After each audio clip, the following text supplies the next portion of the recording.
خواتین و حضرات، داستان طلسم ہوشربا شروع کرنے سے پہلے تھوڑا سا اس کا تعارف ضروری ہے، کیونکہ ہم داستان کے بنیادی کرداروں کو بھول چکے ہیں۔ تو داستان طلسم ہوشربا واضح رہے کہ ایک حصہ ہے داستان امیر حمزہ کا، اور داستان امیر حمزہ جیسا کہ نام سے واضح ہے، داستان ہے حضرت عبد المطلب کے بیٹے امیر حمزہ کی، جن کا سب سے بڑا دشمن ہے زمرد شاہ باختری، جسے لوگ لقا یا لقطہ بھی کہتے ہیں، آپ چاہیں تو اور بھی کوئی برا نام دے دیں۔ لقا اپنے آپ کو خداوند مانتا ہے، اور امیر حمزہ چاہتے ہیں کہ اس جھوٹے خدا کو شکست دے کر اسلام کا بول بالا کیا جائے۔ لقا امیر حمزہ سے جان بچا کر کبھی ایک ملک جاتا ہے تو کبھی دوسرے ملک۔ امیر حمزہ اس کے پیچھے پیچھے ہر ملک میں اسلام کا جھنڈا گاڑتے ہیں، اسلام کا بول بالا ہوتا ہے۔ داستان طلسم ہوشربا کا آغاز وہاں سے ہوتا ہے جب امیر حمزہ سے جان بچا کر لقا پہنچتا ہے کوہ عقیق میں، جس کی سرحد جڑتی ہے سلطنت طلسم ہوشربا سے۔ سلطنت طلسم ہوشربا سلطنت ہے کافر جادوگروں کی، جن کا شہنشاہ ہے افراسیاب، جو لقا کو خداوند مانتا ہے اور گاہے بگاہے اس کی مدد کے لیے ساحروں کی فوج بھیجتا رہتا ہے۔ اب ادھر امیر حمزہ تو لقا سے جنگ کر رہے ہیں، ادھر ان کے بیٹے بدیع الزماں شکار کی غرض سے نکلتے ہیں اور غلطی سے طلسم ہوشربا پہنچ جاتے ہیں۔ وہاں ساحر ان کو فوراً قید کر لیتے ہیں۔ جب اس امر کی خبر امیر حمزہ تک پہنچتی ہے تو امیر حمزہ اپنے نواسے اسد کو، جو آگے چل کے اسد طلسم کشا کہلائے گا، بھیجتے ہیں ماں 5 عیاروں کی، جن کے نام ہیں امر عیار، نیتر قران، برق فرنگی، جاسوس عیار، زرغام عیار۔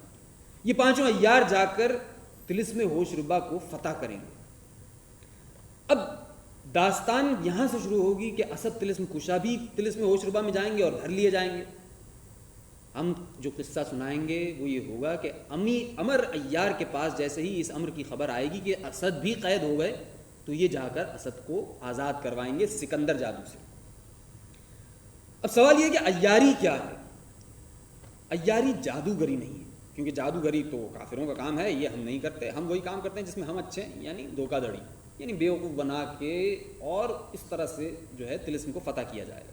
مگر عیاروں کے خواب میں کئی سارے پیغمبر آ کر ان کو کئی سارے تحائف دے گئے ہیں، جن میں ایک ہے فیتہ عیاری، جس سے وہ جیسی چاہتے ہیں جب چاہتے ہیں شکل اختیار کر لیتے ہیں، مرد سے عورت بن جاتے ہیں، بچے بن سکتے ہیں، بوڑھے بن سکتے ہیں، بکری بھی بن سکتے ہیں۔ اسی طرح ان کے پاس ایک گلیم عیاری ہے، جسے آدمی اوڑھ لے تو وہ آدمی غائب ہو جاتا ہے۔ اور بھی کئی سارے تحائف ہیں، ان کا ذکر بعد میں آئے گا۔ فی الحال داستان کا آغاز ہم وہیں سے کریں گے جہاں امر عیار کو اسد کے قید ہونے کی خبر ملتی ہے اور وہ روانہ ہوتا ہے طلسم ہوشربا کے لیے۔ داستان عموماً ساقی نامے سے شروع کی جاتی ہے، تو ساقی نامے سے شروع کریں گے ہم۔ آج ساقی سے کچھ مطلب ہے، نہ کچھ جام سے کام، بادائے رنج سے بے ہوش ہیں میں خار تمام، خود فراموش ہوئے ساقیہ میں کش ایسے، میں قدا چھوڑ کے مسجد کی طرف جانے لگے، جادہ راہ عدم زلف بنی ساقی کی، سر سے بڑھ کر جو چلی جا کے کمر تک پہنچی، جوش پر موسم گل آیا تو افسوس افسوس، بند میں خانے کا در ہو گیا افسوس افسوس، محتسب نے کیا پابند شریعت ہم کو، پارسائی کی لگائی گئی تہمت ہم کو، قید یہ شرع کی کب تم سے اٹھے گی اے جاہ، اجی لا حول ولا قوت الا باللہ۔ تو ساقیان خمخانہ اسمار اجرا نوشان جام افکار، بادئ ارغوانی شنجرف تحریر سے ساغر قرطاس کو اس طرح مملو کرتے ہیں کہ جب امر نے اسد طلسم کشا کے قید ہونے کی خبر پائی تو فوراً ہی ایک گوشے میں ٹھہر کر، موم پیچ روشن کر کے، آئینہ سامنے رکھ کر، ایک عورت نہایت شکیلہ کی ایسی صورت بنائی، ساری زردوزی باندھ کر دوپٹہ شبنم کا اوڑھا، آنکھوں میں سرما دیا، لبوں کو مسی آلود کیا، مام میں سندور بھرا، دست و پا کو مہندی سے رنگین کیا، مرصع کار زیور کانوں میں اور باقی موقع و مناسبت سے طلائی و نقرئی پہنا، برنجی تھال میں چومک آٹے کی جلا کر رکھی اور کچھ روپے اور مٹھائی لے کر چھم چھم کرتا طلسم ہوشربا کی طرف چلا، اور اس چال کے ساتھ کہ بقول شاعر وہ نوبادہ گلشن خوبی سب سے رکھے ہے نرالی طرح، شاخ گلسا جائے ہے لہکا ان نے نئی ڈالی طرح، اور لباس جو اس نے زیب تن کیا تھا اس کا تو کیا کہنا، بقول شاعر مونڈھے چلے ہیں چولی چسی ہے مہری پھنسی ہے بند کسے، اس اوباش نے پہناوے کی ایسی نرالی نکالی طرح۔ جب طلسم ہوشربا میں یہ عیار پہنچا تو دیکھتا کیا ہے کہ عجب شہر عظیم و شان آباد ہے، سڑکیں وہاں کی پختہ و ہموار بنی، رعایا وہاں کی جوان و حسین، دکانیں اشیاء عمدہ سے مملو، دکان والی ہر ایک خوب رو، ہر سمت معجبینوں کی طرح داری، ناز و غمزے کی گرم بازاری، زلف کا سودا ارزاں، نظارہ خود اپنے اوپر نازاں، ایک طرف صرافہ کھلا ہے تو اس کے جواب میں دوسری طرف بزازہ۔ یہ یار یوں ہی سیر کرتا ہوا جب چوک میں آیا، یہاں ہر قسم کا اسباب عمدہ پایا، کہیں حلوائی کہیں نان بائی کہیں کبڑنی سنکرنی، سب سرمایہ حسن و ناز جمع کیے ہوئے بیٹھے ہوئے، حلوائیوں کی مٹھائی پر شیریں کا سامان، جہان کی رال ٹپکتی، نان بائیوں کے کھانوں کو دیکھ کر نان ہوس سینوں کے تنور میں پکتی، کبڑنوں کی ترکاریوں پر سبز رنگان عالم کا دل برنگے سبزہ پامال ہوتا، ہرا ہرا ساگ سبزہ خلد سے مقابلہ کرنے پر تیار ہوتا۔ یہ یار یوں ہی سیر کرتا ہوا جب میلے میں پہنچا تو جہاں مجمع نوجوانوں کا دیکھا انہی میں سے ہو کر نکلا، اور یہ آواز خوشائند بلند کی کہ آنکھوں کو جانتی ہوں پیالہ شراب کا، مستوں کو فرض عین ہے پینا شراب کا، میرا خمیر بادہ انگور سے بنا، گھٹی میں مل گیا میری قطرہ شراب کا، خم خانہ جہاں میں وہ علامہ دہر ہوں، دیتا ہے مجتہد مجھے فتویٰ شراب کا۔ یاروں نے جب اس حسینہ کو دیکھا لگاوٹیں کرتے ہوئے ساتھ ہوئے، ایک نے کہا واہ، ایک نے آواز کسا ارے دیکھا چاہیے یہ مرادوں بھری گٹھڑی کہاں کھلتی ہے، ایک نے کہا ارے دیکھا چاہیے یہ نقدہ نقمال یہ دولت کس کو ملتی ہے، اے ذرا ایک نگاہ ادھر بھی، اے یہ دل حاضر ہے اور جگر بھی، اے ذرا منہ پھیر کر ہنس دینا، اور یہ ظالم نگاہ محبت سے ہاں دیکھ لینا۔ بعض جو معزز شریف کے لڑکے نئے بگڑے ہوئے تھے وہ معقول گفتگو سے پیش آئے، ایک نے کہا اے دولت بیدار، کیا گنجینہ شرم و حیا تو نہ لٹائے گی اور نقد دل ہمارا ہی لیے جائے گی، ایک مچھی تیری بہت اچھی ہوگی پیاری، مجھ رسیا کو اپنا مزہ چکھا جا۔ بس اسی طرح کوئی شعر عاشقانہ زبان پر لاتا، کوئی بحسرت و یاس کہتا، نہ تھی توفیق اگر بوسے کی تو اتنا ہی کہہ دیتے، تو آیا ہے تو خالی تو نہ پھر دشنام لیتا جا۔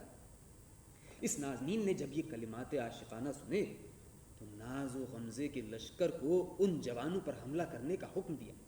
اس کے بعد یہ شہریار ملک کے حسن و جمال ان جوانوں کو اپنے جلوں میں لیے قریب گنبد خداوند پہنچی۔ یہ وہی گنبد ہے جہاں سکندر جادو رہتا ہے جو اپنے آپ کو خداوند مانتا ہے، جس نے اسد طلسم کشا کو قید کر رکھا ہے۔ پجاریوں نے جب اس نازنین کو قریب آتے دیکھا تو کہنے لگے پھر جا کہ یہ وقت خداوند کے آرام کرنے کا ہے اور عرش اعلیٰ پر جانے کا ہے۔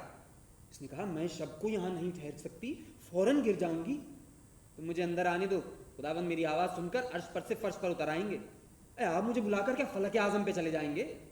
پجاری نے کہا تو کیا تمہیں خداوند نے یاد کیا ہے؟ اس نے کہا جی ہاں، میں لیٹی تھی کہ آپ کی آواز آئی کہ جلد ہمارے پاس چلی آ، تجھ بغیر بے چین ہے، اب اگر تم مجھے اندر نہ آنے دو گے تو شکایت تمہاری میں خداوند سے کروں گی۔ پجاری یہ سن کر ڈرے اور ان میں سے ایک اٹھ کر اندر گنبد کے گیا۔ گنبد کے اندر سکندر جادو اپنے جواہر نگار پلنگ پر لیٹا تھا اور جاگتا تھا۔ پجاری نے دست برفتہ عرض کیا یا خداوند آپ جاگتے ہیں؟ خداوند نے پجاری کو پاس بلایا۔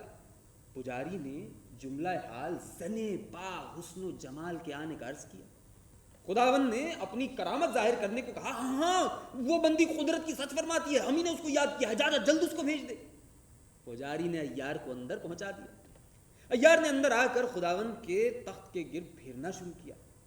خداوند نے جو نگاہ اٹھا کر دیکھا تو دیکھتے کیا ہیں کہ ایک اختر آسمان دل ربائی، گوہر دریائے آشنائی، یوسف جمال، زلیخا خصال، ماہ کی صورت، چکور کی سیرت، لیلا کی سج، مجنوں کی دھج، شمع کا رنگ، پروانے کا ڈھنگ، بزم کی آرائش، پہلو کی زیبائش، نیند کی کھونے والی، لپٹ کر سونے والی کو ملاحظہ کیا۔ ایسی صورت یہ بنا تھا کہ ہر چند کے خداوند نے ہزاروں پری پیکروں کو دیکھا تھا مگر یہ حسن دل فریب اس کی نظر سے نہ گزرا تھا۔ شکل دیکھتے ہی بے تاب و بے قرار ہوا۔ پلنگ سے اتر کر ہاتھ اس کا پکڑا اور پاس بٹھایا۔ اس نازنین نے ایسی ادا سے چہرہ خداوند کا دیکھا اور اس انداز سے شرما کے سر کو جھکایا کہ خدائی کو خداوند کی خاک میں ملایا۔ میں خانہ چشم سے وہ ساغر بے خودی چلایا کہ اس پیر فرتوت کو نوجوانی کا مزہ دل میں سمایا۔ پاس بٹھا کر لپٹنے لگا، خرمستی کرنے لگا۔ اس صنم نے اپنے خم ابرو کی محراب کا ساجد بنا لیا۔ اس کے لپٹنے سے اس نازنین نے سسکی بھر کر کہا، یا خداوند مجھے اور بات یاد کر کے ڈر معلوم ہوتا ہے، میرا بھی سن ہی کیا ہے؟ خداوند نے کہا، اے مایا ناز، بن تیری یاد دم گزرتا ہو تو کافر ہوں، سحر سے شام تک میں ورد تیرا نام کرتا ہوں۔ اس نازنین نے الٹے ہاتھ سے ایک تماچا منہ پر خداوند کے مارا اور گویا ہوئی، اب بس تو سر کی میرے ہر گھڑی قسم مت کھا، قسم خدا کی تیرے دل میں اب پیار نہیں۔ خداوند نے یہ بات سن کر منہ اپنا آگے بڑھایا اور بوسائے لبے شیریں لینا چاہا۔ اس غنچہ دہن نے ہاتھ سے منہ کو سرکا دیا اور کہنے لگی، ہرچند کہ میں اس وقت خداوند کی منظور نظر ہوں، مگر میری بھی قسمت ایسی ہے کہ آپ بھی مجھے کچھ دیر میں خار و بے اعتبار کر کے باہر نکال دیں گے۔ خداوند کو اس کا رنج کب گوارا تھا، گویا ہوا، سننے باعث خدائی و زندگی سن، گو میں تمام عالم کا خدا ہوں مگر تو جیسے بت کا بندہ ہوں۔ یہ کہہ کر اس محروس سے لپٹ گیا۔ وہ بسانے حوصلہ و مانند شعلہ جوالا خاطر آغوش سے تڑپ کر نکلی۔ بس پھر تو ہنگامہ اختلاط جانبین سے گرم ہوا، کبھی خیال ہجر سے دل میں خلل، گاہ نازک بدن باہیں گردن میں شمائل کرتی، کبھی خنجر ابرو سے غصہ جتا کر گھائل کرتی۔ عاشق منت کرتا، پاؤں پہ سر دھرتا، یہ شرماتی لجاتی، نئے رنگی چشم فتاں گردش دوراں کا رنگ دکھاتی۔ عاشق زانو سے زانو مسل رخسار و پستان پر ہاتھ بڑھاتا، یہ سسکی بھر کر رہ جاتی۔ اسی اثنا میں اس نازنین نے اپنی انگیا سے عطر بے ہوشی کی شیشی نکالی اور گھول کر اپنے جسم پر ملنے لگی۔ خداوند نے کہا، ہمیں نہیں، اس نے انگوٹھا دکھا دیا۔ خداوند بے تابانہ اس سے لپٹ گئے، بس پھر کیا تھا، اس نے بھی باہیں گلے میں ڈال دی۔ خداوند نے اپنا منہ اس کے سینہ اور رخ و شکم پر خوب رگڑا، لیکن عطر بے ہوشی نے دماغ پر اثر کیا، دست و پا کی کچھ خبر نہ رہی، بے ہوش ہو کر گر پڑا۔ امر ایار چاہتا تھا کہ بغدہ لے کر سر پر مارے، سر کے 1000 ٹکڑے کرے، مگر خیال آیا پہلے اسد طلسم کشا کو آزاد کرا لے، تو ساحر کو اٹھا کر زنبیل میں ڈالا، اسد طلسم کشا کو آزاد کرایا، گلی میں عیاری اوڑی اور جست و خیز کرتا ہوا وہاں سے روانہ ہوا۔ اس کے آگے کی داستان ہوگی اگلی نشست میں بیان۔